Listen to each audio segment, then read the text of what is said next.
African National Congress turns 113 today. We speak to United Independent Movement President Neil de Beer, who spent 34 years in the African National Congress.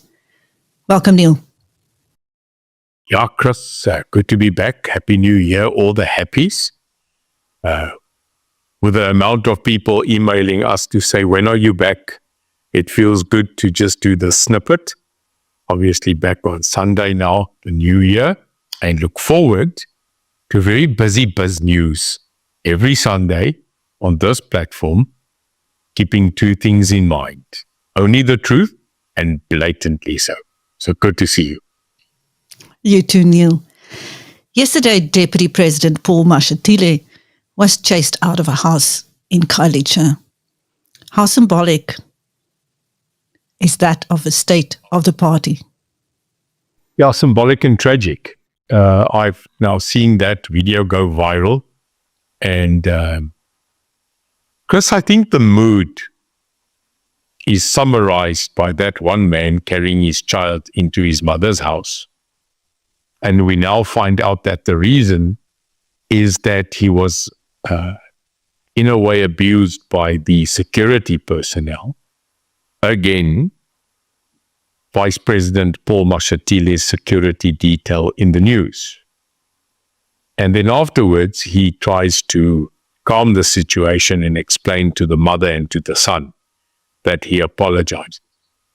But the mere fact that the second most senior citizen in the ANC is asked to leave a ANC stalwart's house summarizes it to the point where we now know that this party, founded in 1912, 113 years old today, is broken, and that is as clear as that. Now, Neil, you were still in the inner circle in the party when the cracks started showing. Tell us what first alerted you to the downward spiral. Well, I wouldn't say it is a thriller of a journey, a trilogy of mishaps. But Chris, you've got to go back. I think being a person that loves history, you must look at history. And you must look at where this party comes from. It's a 113 journey, was founded in 1912 as of 8 January. And funny enough, it was found in Mangaung in Bloemfontein. And it wasn't called then the ANC. It was then the South African National Collective of Parties. That's why it's the African National Congress. So it was first an entity founded to find a structure to amalgamate all the entities in 1912 to fight for black liberation. What a journey, because in 1955, it then adopted what we now call their own constitution, the Freedom Charter in Soweto. And if you look at our current constitution, because there are little highlights that you can see is highlighted in the Freedom Charter as based in the constitution. Where we saw the unification of liberation, the Mandela face as being the one globally, was that time when they amalgamated to be one of the biggest liberation movements in the world. Today, they are the oldest liberation movement in the world. And Chris, what happened was 94 came because of global pressure. I still tell you today, fast forward, 94, the ANC got freedom by surprise. I say that because they weren't ready. Make no mistake. CODESA came as a surprise, and the National Party under Rolf Meyer and de Klerk were ready, and the ANC was still trying to get its cadres to come back into the country to negotiate. But that was the era, may I say, no matter anybody's opinion, because I was there, because you were there. It was the golden era of the ANC. It was an era where Nelson Mandela became an icon of the world. He got a Nobel Peace Prize and shared that with Evia de Klerk. The South African passport in 1994 was probably one of the most acceptable passports in the world. We could travel anywhere without a visa. And Mandela, that 5 years, was called the golden era of the democracy of this country. But, Chris, here it starts. The first cracks was the jailing, the incarceration of 2 ANC stalwarts. So that's when the cracks start. They jail Alan Boesak. They send Alan Boesak to jail. Alan Boesak, this icon of the UDF, this man that was an iconic domestic fighter on the same level as Archbishop Desmond Tutu, who marched in the streets, who started the internal revolution. Alan Boesak goes to jail. And then Tony Yengeni, another MK stalwart, a commander in MK, is sent to jail. And both of them, Chris, ANC stalwarts, and both of them jailed because of financial irregularity. That's Neil de Beer's opinion when the first cracks started to show of the belly of the beast being exposed on the one side. The golden era could not patch that up. Because if you could jail Alan Boesak and you could jail Tony Yengeni, the people were saying, well, we are going into a justice system that works as well. So another era of understanding, not just freedom, but the mere fact that you could jail people because they were committing fraud or a crime. And then, Chris, we tumble past Mandela's Kool-Aid, the Rugby World Cup, the iconic ideology that nothing could go wrong.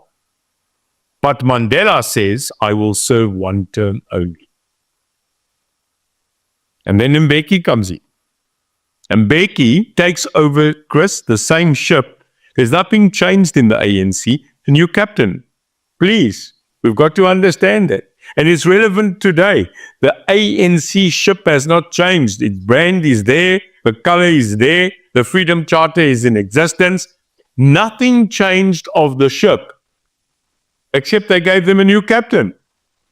So, Chris, when you ask me where did the cracks come, where did I see? I saw it when the weapons scandal, the arms deal scandal, erupted and exploded in Parliament.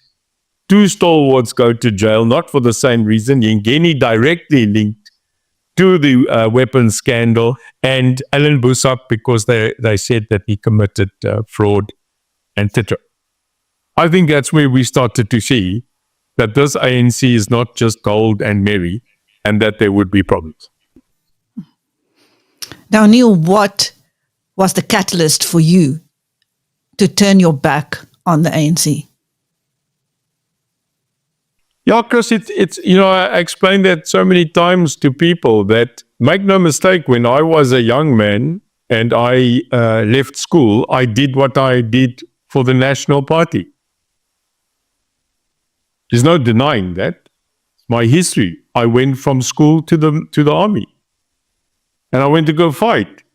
Volk en Vaderland. Ons moet vir hulle donder. Because that was the enemy, we had to fight the red gevaar, the communists, the antichrist. So I went from school desk to Angola. And I gave my 2 years. We fought there, Many didn't come back. So I'm a war veteran of the apartheid era. And after that, I joined the policing agencies, as you know. Because we had to keep this going.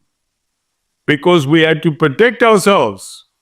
Now, there's a lot of denialists out there, because sometimes I tether on calling them cowards when I tell them, hey, Don't hide away if you were supporting the National Party. Don't hide away because you were attending Eugene Terblanche's meetings in halls. Don't deny the fact that you were an absolute white supremacist. It's you. Stop denying it. You hated them. You fought in the wars. You were there. You were supporting apartheid. Be proud in the sense of being the truthful one.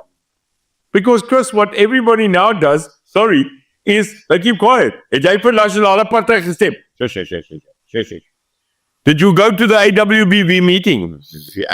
No, shush. Seems everybody was Helen Suzman's followers now. No, you weren't. It's part of history. And a part of fixing history is when you don't deny. You say, yes, in those days I supported it. Chris, I supported it. I supported it so much that in the propaganda, I gave 2 years of my life and I went to go fight to keep a national party system alive. I can't deny it. I've got photos on me. So that's it, Chris. But what happened to me, and there's a book out there called Undercover with Mandela Spies, which explains extensively my journey between going from school, going into the army, going into the policing service, and then, Chris, the sporadic change where I find out some stuff of Mandela, some stuff that was hidden away from us as uniformed members. And I make that sporadic change to decide that we cannot continue fighting against this onslaught and defend apartheid anymore. And I realized as a young man, that our leaders were surrendering, that the generals were walking over.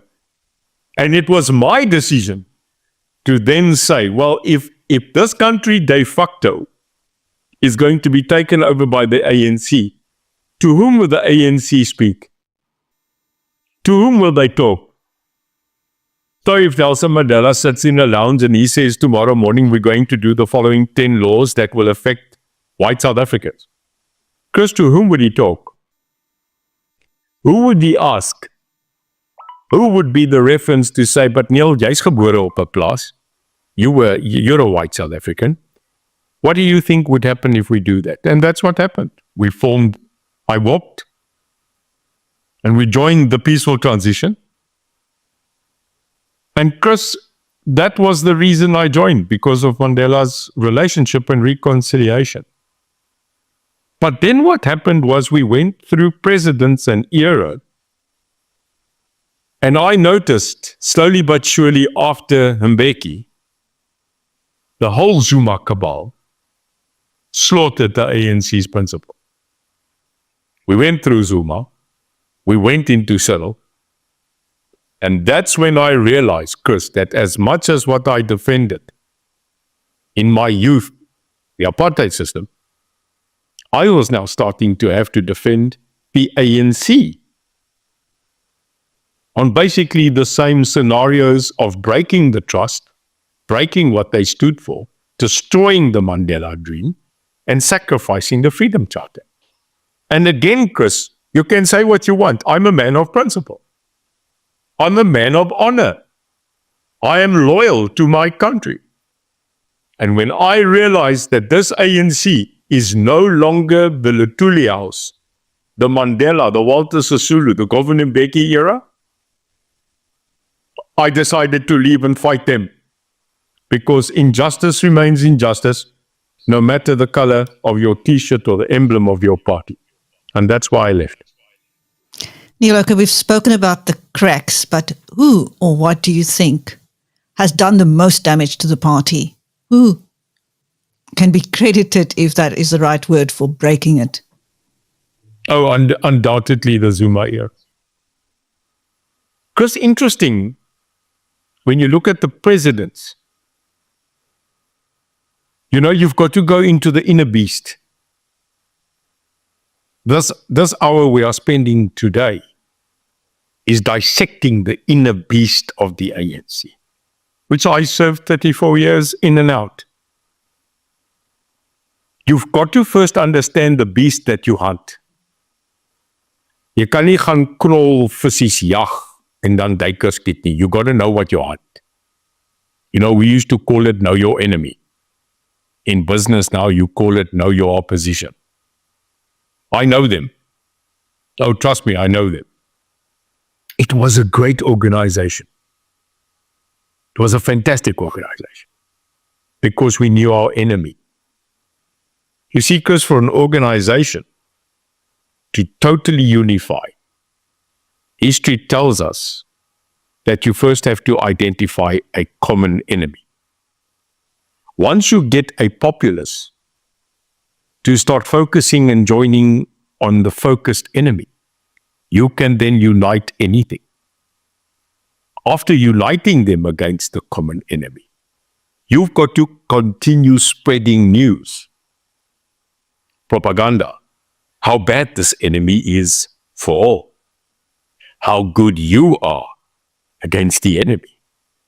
Pre-apartheid, the ANC chose apartheid as the common enemy.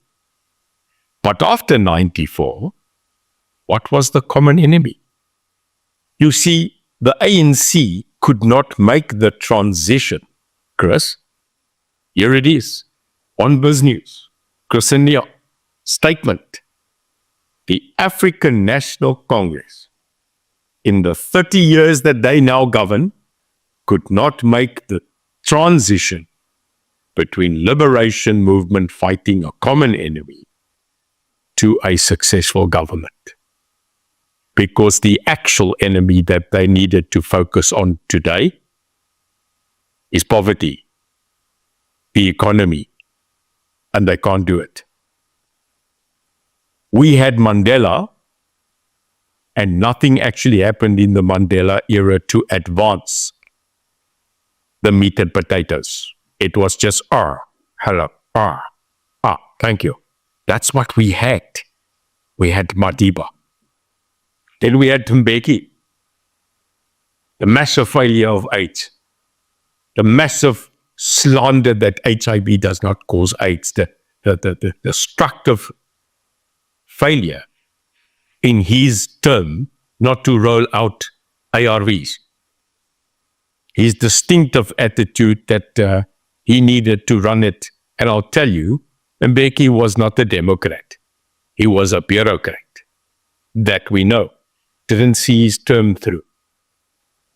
Then we had this scandal where we saw Zuma coming up, but all these court cases bringing South Africa onto the front line for the exact wrong reason, where Zuma decided to become president, but first had to free himself of justice. The strategic implementation of, and people forget, Kgalema Motlanthe. People forget that Kgalema Motlanthe was the third president of this republic, although he was only the president for a year. In other words, he was put there so that he could keep the seat warm for Jacob Zuma. Then Zuma takes over. So again, Chris, Mandela 1 term, Mbeki 1.5 term, Kgalema Motlanthe not even a term. And then Jacob Zuma by hook or crook beats everybody and gets the seat as president. And who does he make as deputy president? Our friend Zul ends up as VP. But we'll get there. Jacob Zuma. When Jacob Zuma took the seat, I'm telling you, everybody loved him. Yeah, what does work? Because he had charisma. You know, he was this guy, he was dancing, he was talking, and everybody said, right, yeah, we've got a good guy. What a mistake. And then Zuma and his era brings in the rehashing of Shabir Sheikh, who goes to jail, but he's terminally ill. And he set out to spend his deathbed on a golf course. And then the eruption of the Guptas, a massive onslaught of the Guptas in public. So the brand Zuma starts to be tainted after being so charismatic. Tainted in such a way that it becomes a tumor, a cancer growing in this country. A free-for-all a loot for all. And that's when the era came where we broke. We broke as a country. We started to be refused our passports. The one in 94 you could go to anywhere is now being refused one by one. And Chris, here's a bombshell I'd like to tell you. You see, people don't understand intelligence. I want to quickly tell you something that no one actually knows. Jacob Zuma does not have to go through the weapons scandal trials and the looting trials that he's going through now. He was already implicated in a judgment by a judge on record. Now, Chris, go back to the judgment against Schabir Shaik. The day that judge found him guilty and sentenced him, in her record of judgment, there's a paragraph that annihilates, implicates, destroys the credibility of Jacob Zuma. And the paragraph reads that there is credible information and proof and evidence that Mr. Jacob Khayelitsha Zuma was in a clear, corrupt relationship with Schabir Shaik. Close quote. No one, Chris, in the past 25 years has ever gone back as the NPA, as justice, and said, wait a minute, Jacob Khayelitsha Zuma, in a judgment of the High Court of a judge, is implicated in a de facto evidence of a corrupt relationship. But they send Schabir to jail at that stage, and that paragraph get lost in translation. That's interesting. So, Chris, that is where the real cracks came, is when we started to have presidents not finishing 2-year terms. Not one president. Mandela, because of his own accord, that we must give him. And Mbeki removed in his second term by the ANC. Malema 1 year.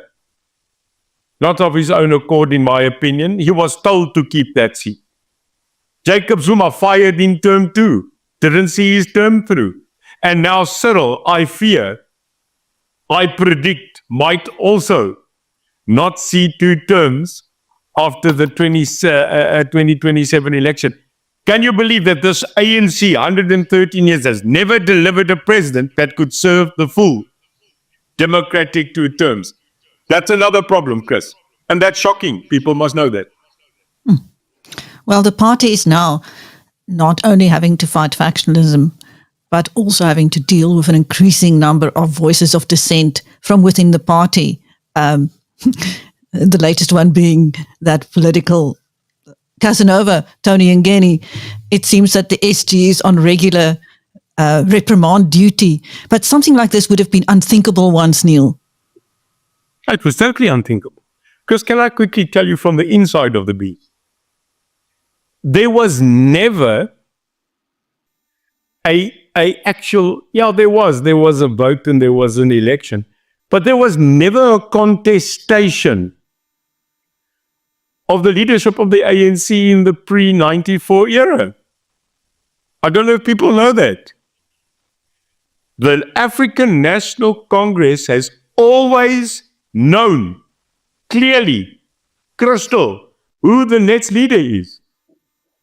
They knew that Mandela sitting on Robben Island could not be the president of the ANC because he's not outside, but irrespective, he was the president in waiting.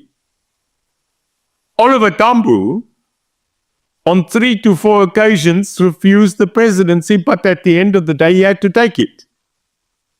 So O.R. Tambo was not elected He wasn't nominated. He wasn't contested. He was told. And he accepted it. Mandela comes out. There's no vote.